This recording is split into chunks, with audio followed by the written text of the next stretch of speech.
Hello friends, आप सभी का स्वागत है देसी शहरी भोजन किचन में। दोस्तों, आज की वीडियो में आप देखेंगे कि अलसी यानी कि तीसी का तिसियोरी कैसे बनता है और किस ढंग से बनाया जाएगा। आप इस वीडियो में देखेंगे, समझेंगे। आप वीडियो के अंत तक बने रहिए। वीडियो अच्छा लगे तो जरूर लाइक कीजिएगा, शेयर कीजिएगा और चैनल को आपने सब्सक्राइब नहीं किया तो जरूर सब्सक्राइब कर लीजिएगा। साथ में बेल घंटी भी दबाएगा, जिससे आने वाले सब वीडियो को नोटिफिकेशन। और बहुत ही देसी स्टाइल में बन रहा है। कैसे बनेगा, बहुत ही आसान तरीके से। तो आप उन सारी चीज़ों को देखेंगे, समझेंगे दोस्तों। और जिस दोस्तों इसे तीसी कहते हैं गांव घर के शब्दों में दोस्तों, और इसे अलसी भी कहते हैं दूसरे शब्दों में। तो अलसी वजन कम करने में मददगार है। अलसी में मौजूद एंटीऑक्सीडेंट बढ़ती उम्र के लक्षणों को नहीं दिखने देते हैं। इतना ही नहीं बल्कि अलसी अस्थमा, डायबिटीज़ और हड्डियों की प्रॉब्लम से लड़ने में काफ़ी हद तक मददगार होता है दोस्तों। कोलेस्ट्रॉल के साथ साथ अलसी खून में शुगर लेवल को भी कंट्रोल में रखता है दोस्तों। इस ढंग से अलसी यानी तीसी का बहुत ही ज़्यादा ही फ़ायदा है लाइफ में, अगर इसको खाने में अपने यूज करते हैं। और बहुत आसान तरीके से बना सकते इसके खाने के लिए दोस्तों, और कुछ करना नहीं है। तो आप देखिए तिसियोरी कैसे बनता है। तो आप इन सारी चीज़ों को देखेंगे, समझेंगे कैसे आग में भुना जाएगा। उसके बाद सारी चीज़ों को मिर्चा, नमक वगैरह मिलाकर खल में लोहे के उसको मिक्स बनाया जाएगा। महीन यानी कि पतला पतला कूटा जाएगा और आटे की तरह बनाया जाएगा दोस्तों। थोड़ा दरदरा भी रहेगा। तो उन सारी चीज़ों को देखेंगे, समझेंगे, एंजॉय कीजिए क्या इसमें होता है।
इधर रख दे, वहाँ पर कर दे।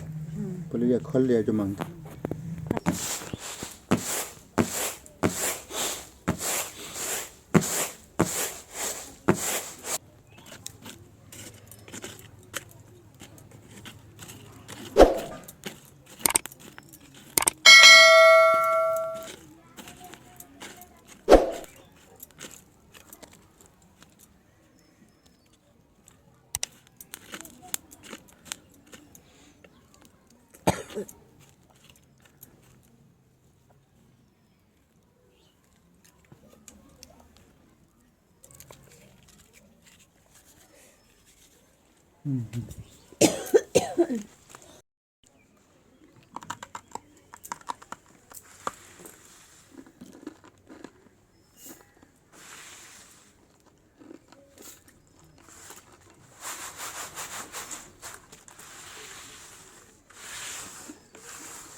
there. Subscribe to my channel. And also press this bell icon.